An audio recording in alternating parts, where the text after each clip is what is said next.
नमस्कार दोस्तों, आप सुन रहे हैं स्टोरी जंक्शन, एक ऐसी जगह जहां किताबों में लिखी कहानियां सिर्फ पढ़ी नहीं जाती, बल्कि उन्हें महसूस किया जाता है। आज की कहानी एक ऐसे इंसान की है जिसके पास सपने बहुत छोटे थे, लेकिन उन छोटे छोटे सपनों की कीमत बहुत बड़ी थी। एक ऐसा आदमी जो जिंदगी भर मेहनत करता रहा, जिसने अपने परिवार के लिए अपना सुख छोड़ दिया, जिसने समाज के सामने बार बार सिर झुकाया, जिसने कर्ज लिया, कर्ज चुकाया, फिर कर्ज लिया, और आखिर में जब उसकी जिंदगी खत्म होने लगी, तब भी उसके पास अपना कोई सपना पूरा करने के लिए कुछ नहीं बचा था। उसका नाम था होरी महतो, और उसकी कहानी है मुंशी प्रेमचंद की अमर कृति गोदान। दोस्तों, यह सिर्फ एक किसान की कहानी नहीं है, यह उस समाज की कहानी है जहां किसान खेत में अनाज उगाता है लेकिन खुद भूखा रह जाता है, जहां एक गरीब आदमी की सबसे बड़ी गलती गरीब पैदा होना होती है, जहां समाज के नियम इंसानियत से बड़े हो जाते हैं, और जहां एक आदमी पूरी जिंदगी अपने परिवार के लिए देता रहता है लेकिन आखिर में उसके हाथ खाली रह जाते हैं। तो आइए चलते हैं उस गांव की ओर जहां मिट्टी की खुशबू है, खेत हैं, कच्चे घर हैं, गांव की पगडंडियां हैं, और उन्हीं पगडंडियों पर चलता हुआ एक किसान है। होरी सुबह का समय था, आसमान में सूरज की हल्की लालिमा दिखाई देने लगी थी। गांव के घरों से धुआं उठ रहा था, कहीं चूल्हे पर रोटी बन रही थी, कहीं बच्चे अभी सो रहे थे, और कहीं किसान अपने बैलों को लेकर खेतों की तरफ निकल चुके थे। होरी भी अपने घर से निकलने की तैयारी कर रहा था। उसके शरीर पर मेहनत के निशान साफ दिखाई देते थे। चेहरे पर उम्र से ज्यादा थकान थी, लेकिन वह थकान उसके कदमों को रोक नहीं सकती थी। किसान की जिंदगी में आराम के लिए कोई जगह नहीं होती। सूरज निकले तो खेत, सूरज डूबे तो घर का हिसाब, और रात को सोने से पहले अगले दिन की चिंता। होरी के पास बहुत बड़ी जमीन नहीं थी, उसकी खेती इतनी नहीं थी कि वह आराम से अपना परिवार चला सके। उसकी पत्नी थी धनिया, एक मजबूत औरत। गरीबी ने उसे कठोर बना दिया था, लेकिन उसके भीतर का दिल अभी भी बहुत नरम था। होरी और धनिया के बच्चे थे, उनका बेटा गोबर और बेटियां सोना और रूपा। परिवार बड़ा था, आमदनी छोटी थी, और जरूरतें दिन ब दिन बढ़ती जा रही थी। लेकिन इन सब के बावजूद होरी के मन में एक सपना था, एक छोटा सा सपना। वह चाहता था कि उसके घर में एक गाय हो, बस एक गाय, उसके आंगन में एक गाय बंधी हो। सुबह उसके घर से गाय की आवाज आए, उसके बच्चे दूध पी सकें, और गांव में लोग कहें, होरी के घर भी अब गाय है। उस समय गांव के किसान के लिए गाय सिर्फ एक पशु नहीं थी, वह घर की इज्जत थी, समृद्धि की निशानी थी, धर्म से जुड़ी थी, और होरी के लिए वह उसके जीवन की एक छोटी सी खुशी थी। होरी ने कई बार गाय खरीदने के बारे में सोचा था, लेकिन पैसे कहाँ थे? किसान के पास पैसा आता ही कितना था? फसल हुई तो लगान दिया, तो साहूकार का कर्ज चुकाया, तो घर का खर्च, घर चलाया, तो अगली फसल के लिए बीज और खाद की जरूरत, और इस तरह जो पैसा आता वह आने से पहले ही किसी और का हो चुका होता। फिर भी होरी के मन में गाय का सपना जिंदा था। एक दिन उसकी मुलाकात भोला से हुई। भोला पशुपालक था, उसके पास गायें थी। होरी की नज़र एक गाय पर पड़ी। गाय सुंदर थी, स्वस्थ थी, उसकी आंखों में एक अजीब सी शांति थी। होरी काफी देर तक उसे देखता रहा। भोला ने उसकी नज़र समझ ली। उसने पूछा, गाय पसंद आई? होरी ने धीरे से कहा। फिर कुछ देर चुप रहने के बाद उसने पूछा, कितने की है? भोला ने कीमत बताई। होरी के चेहरे की खुशी थोड़ी कम हो गई। इतने पैसे उसके पास नहीं थे, लेकिन वह गाय को छोड़ना भी नहीं चाहता था। उसने भोला से कहा, अभी पैसे पूरे नहीं हैं, धीरे धीरे चुका दूंगा। भोला ने उसकी बात मान ली, और आखिरकार वह दिन आ गया जब गाय होरी के घर पहुंची। उस दिन होरी की खुशी देखने लायक थी।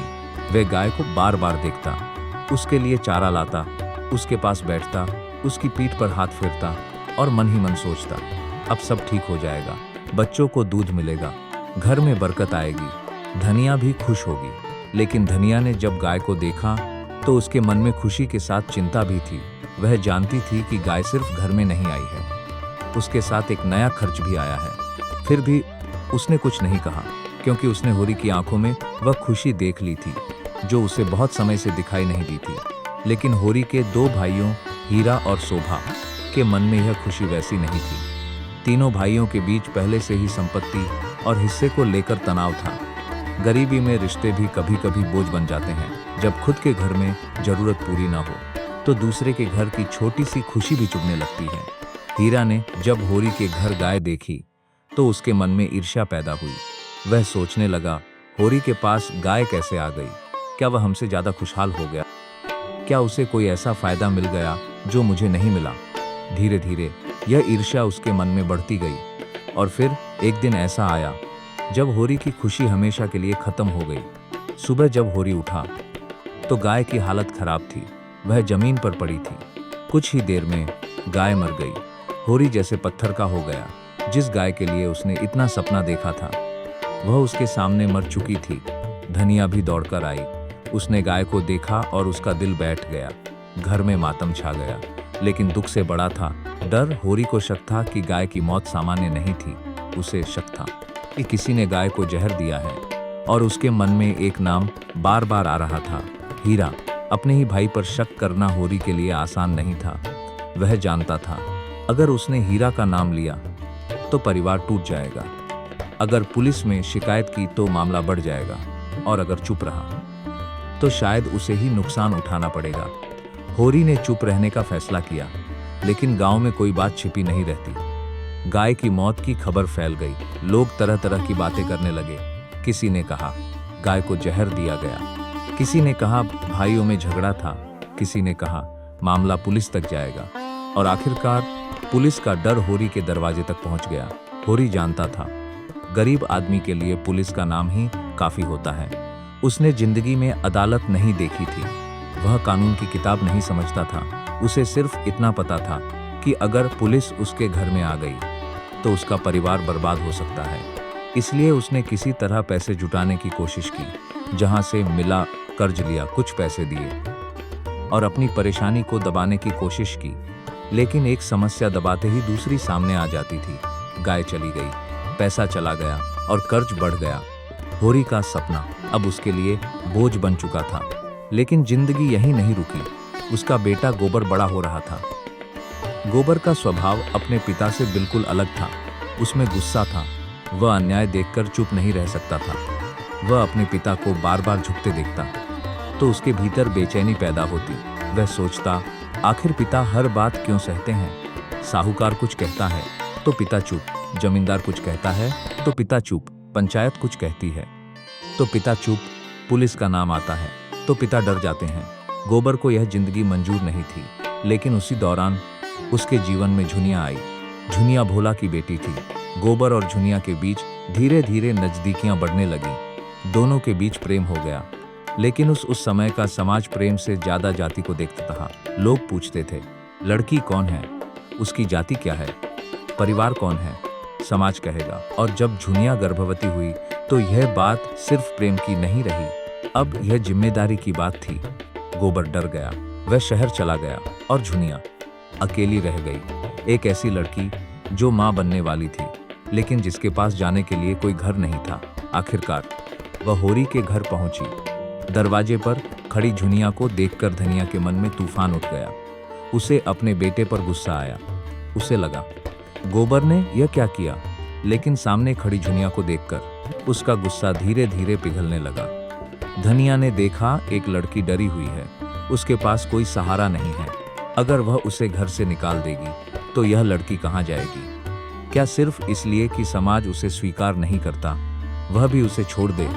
धनिया ने आखिरकार झुनिया को अपने घर में जगह दे दी। यह फैसला आसान नहीं था, क्योंकि धनिया जानती थी गांव क्या कहेगा, और वही हुआ। गांव में बात फैल गई। लोगों ने बातें बनाई। पंचायत बैठी। होरी को बुलाया गया। उससे सवाल किए गए। उसे जुर्माना भरने को कहा गया। होरी के पास पैसा नहीं था, लेकिन पंचायत के सामने उसके पास ना कहने की ताकत भी नहीं थी। उसने फिर कर्ज लिया, फिर पैसे दिए, फिर सिर झुकाया। धनिया यह सब देख रही थी। उसके भीतर गुस्सा उबल रहा था। वह सोचती थी, हमने किसी का क्या बिगाड़ा है? एक लड़की को घर में जगह दी तो अपराध हो गया। क्या इंसानियत भी अब जुर्म है? लेकिन होरी उसे समझाता, धनिया चुप रहो, ज्यादा बोलोगी तो मुसीबत बढ़ जाएगी। धनिया कहती, मुसीबत तो वैसे भी कम नहीं हो रही। होरी चुप हो जाता, क्योंकि उसके पास जवाब नहीं था।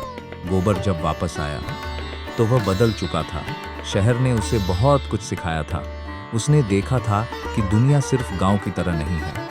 वहाँ लोग अपने अधिकारों के लिए लड़ते हैं। वहाँ मजदूर हैं, व्यापारी हैं, अमीर हैं, गरीब हैं, लेकिन हर जगह एक चीज है, पैसा।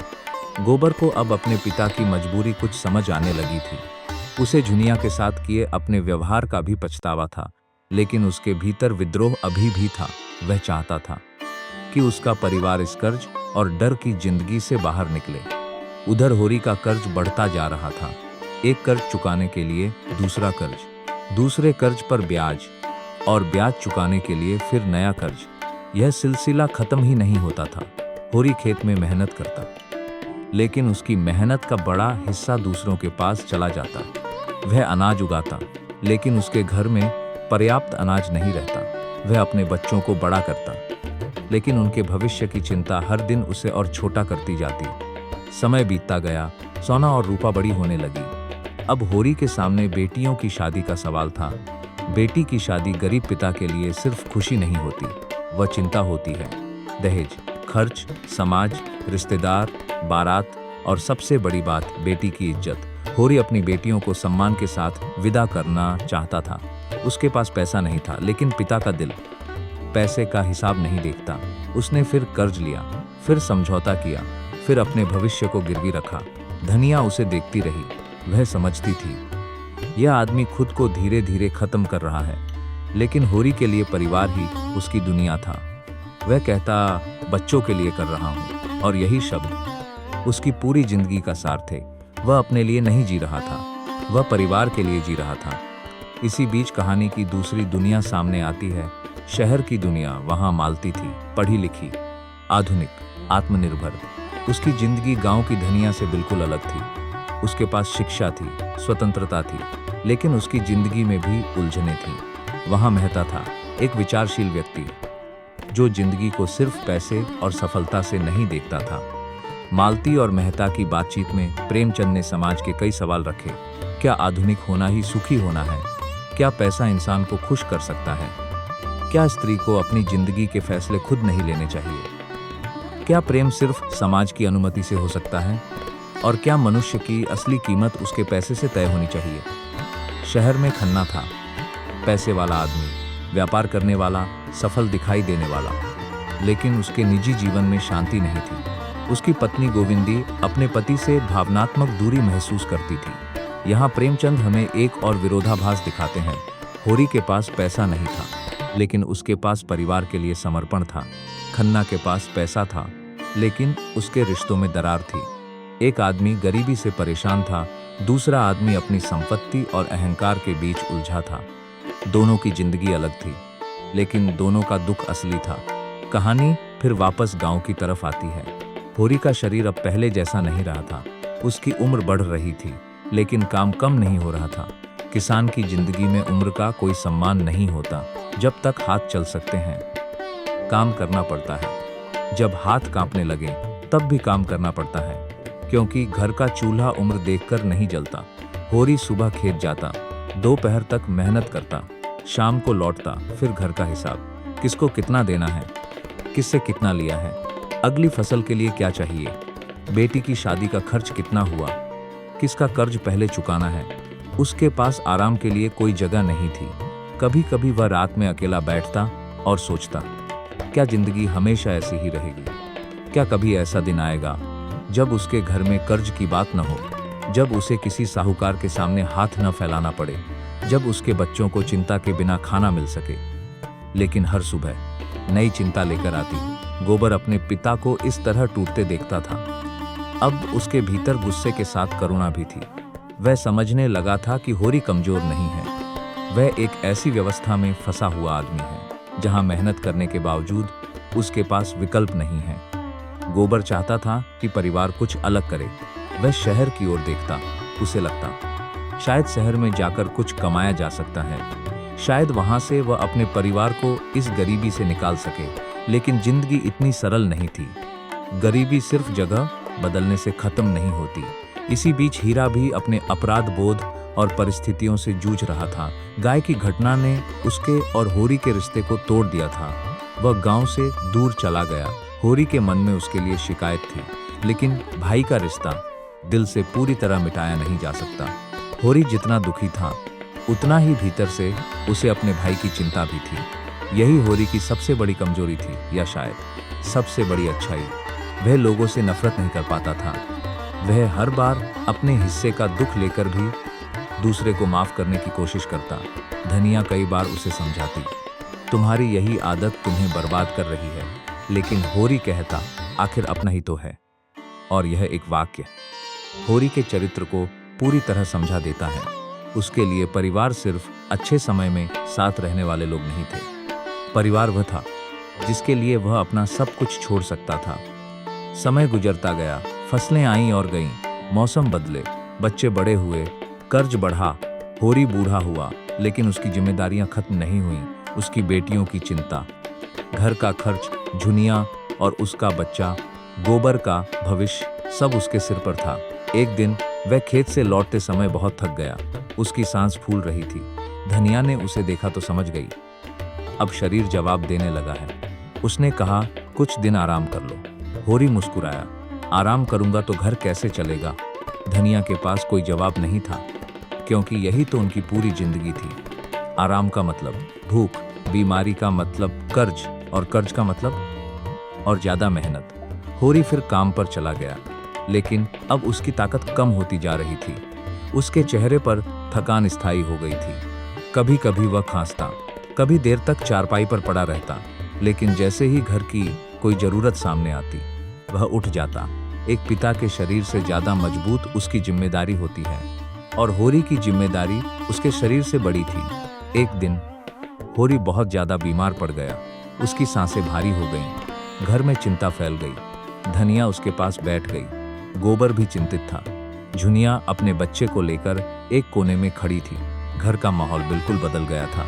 जिस आदमी की आवाज से सुबह घर जागता था, वह अब धीरे धीरे बोल रहा था। जिस आदमी ने पूरी जिंदगी खेतों में मेहनत की, वह अब उठ भी नहीं पा रहा था। होरी ने आंखें खोली, उसने अपने घर की तरफ देखा।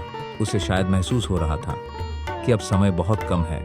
उसके मन में पुरानी बातें आने लगी। गाय, वह गाय जिसे वह कभी अपने घर में देखना चाहता था, उसे याद आया जब गाय पहली बार उसके आंगन में आई थी। उस दिन वह कितना खुश हुआ था। उसे लगा था अब जिंदगी बदल जाएगी, लेकिन गाय चली गई। उसके बाद कर्ज आया, परेशानियां आईं, पंचायत आई, बेटियों की चिंता आई, और देखते देखते पूरी जिंदगी बीत गई। होरी ने शायद कभी बहुत बड़ी चीज नहीं चाही थी। उसने सिर्फ एक सम्मानजनक जीवन चाहा था, लेकिन वह भी उसे पूरी तरह नहीं मिला। अब उसके मन में एक और इच्छा थी, गोदान, मृत्यु के समय गाय का दान।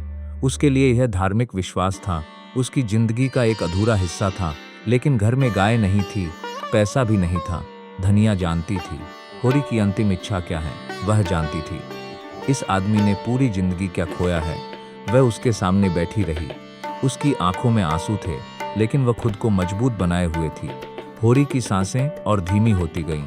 घर में सन्नाटा था। बाहर गांव अपनी जिंदगी जी रहा था। कहीं कोई बच्चा खेल रहा था, कहीं कोई आदमी खेत से लौट रहा था, कहीं चूल्हा जल रहा था। लेकिन इस छोटे से घर में एक जिंदगी बुझ रही थी। होरी ने अपनी पूरी जिंदगी दूसरों के लिए दी थी। अब उसके पास देने के लिए कुछ नहीं था, और शायद यही सबसे बड़ा व्यंग्य था। जिस किसान ने पूरी जिंदगी गाय का सपना देखा, वह मरते समय भी गाय से दूर था। लेकिन अगर हम ध्यान से देखें तो शायद होरी ने गाय से कहीं बड़ा गोदान किया था। उसने अपना जीवन दान कर दिया था, अपने परिवार को, अपनी जिम्मेदारियों को, अपने समाज को, अपनी परंपराओं को, अपनी बेटियों के भविष्य को, और उन सभी लोगों को जिन्हें वह अपना मानता था। होरी की सांसें थमने लगीं। धनिया उसके पास थी। उसने अपने पति को आखिरी बार देखा। उसकी आंखों के सामने पूरी जिंदगी घूम गई। वह आदमी जिससे उसने गरीबी में शादी की थी, जिसके साथ उसने भूख देखी, कर्ज देखा, बच्चों को बड़ा किया, लड़ाइयां देखी, समाज का अपमान सहा, जिसके साथ जिंदगी काटी, अब वह आदमी उसके सामने नहीं था। होरी चला गया। कुछ देर तक घर में सिर्फ रोने की आवाज थी, लेकिन जिंदगी रुकती नहीं। धनिया को उठना था, घर संभालना था, बच्चों को देखना था, झुनिया को संभालना था, आगे का रास्ता देखना था। होरी के जाने के बाद उसके पीछे बहुत कुछ छूट गया था, कर्ज, गरीबी, जिम्मेदारियां। लेकिन उसके साथ एक और चीज छूट गई थी, उसकी पूरी जिंदगी की कहानी। एक ऐसी कहानी जिसे प्रेमचंद ने सिर्फ होरी के बारे में लिखकर खत्म नहीं किया, बल्कि एक पूरे समाज के सामने रख दिया। होरी पूछता है, क्या मेहनत करने वाले को सम्मान से जीने का अधिकार नहीं? धनिया पूछती है, क्या इंसानियत से बड़ा समाज का नियम हो सकता है? गोबर पूछता है, क्या हर पीढ़ी को वही अन्याय सहना जरूरी है? झुनिया पूछती है, क्या किसी लड़की की पूरी जिंदगी समाज की बातों से तय होगी? और प्रेमचंद इन सभी सवालों को हमारे सामने छोड़ देते हैं। यही कारण है कि गोदान सिर्फ एक पुरानी कहानी नहीं है, यह एक ऐसा आईना है जिसमें समाज का चेहरा दिखाई देता है। होरी का सपना छोटा था, लेकिन उसकी कीमत बहुत बड़ी थी। वह एक गाय चाहता था, लेकिन उस गाय के पीछे उसकी इज्जत थी, उसका धर्म था, उसके परिवार का भविष्य था और शायद उसकी अपनी पहचान भी। लेकिन जिंदगी ने उसे बताया कि गरीब आदमी के सपने भी महंगे होते हैं। एक सपना कर्ज बन सकता है, एक कर्ज जिंदगी बन सकता है और एक जिंदगी दूसरों के लिए जीते जीते खत्म हो सकती है।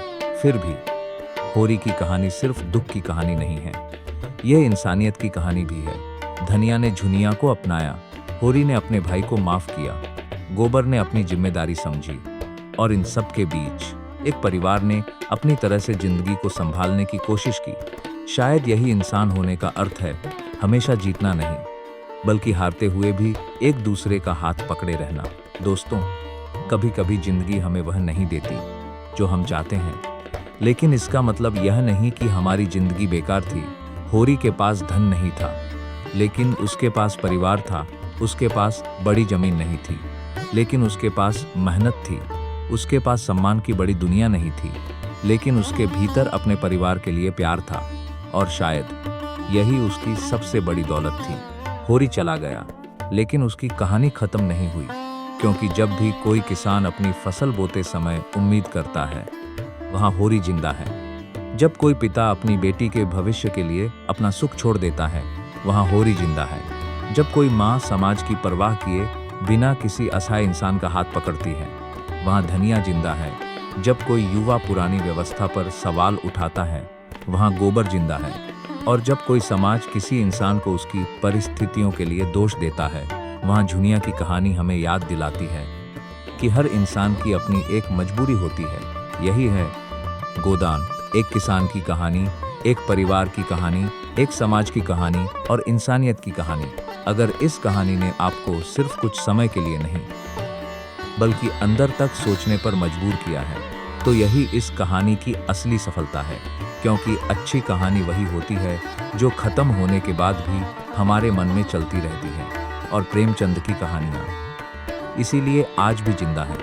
उन्होंने सिर्फ अपने समय को नहीं लिखा था, उन्होंने इंसान को लिखा था। और इंसान समय के साथ बदलता जरूर है, लेकिन उसके दुख, उसकी इच्छाएं, उसकी मजबूरियां और उसके सपने बहुत कम बदलते हैं। आप सुन रहे थे स्टोरी जंक्शन। अगर आपको हमारी यह कहानी पसंद आई हो तो स्टोरी जंक्शन को सब्सक्राइब जरूर कीजिए, वीडियो को लाइक कीजिए और कमेंट करके बताइए कि अगली बार आप किस महान कहानी को हमारी आवाज़ में सुनना चाहते हैं।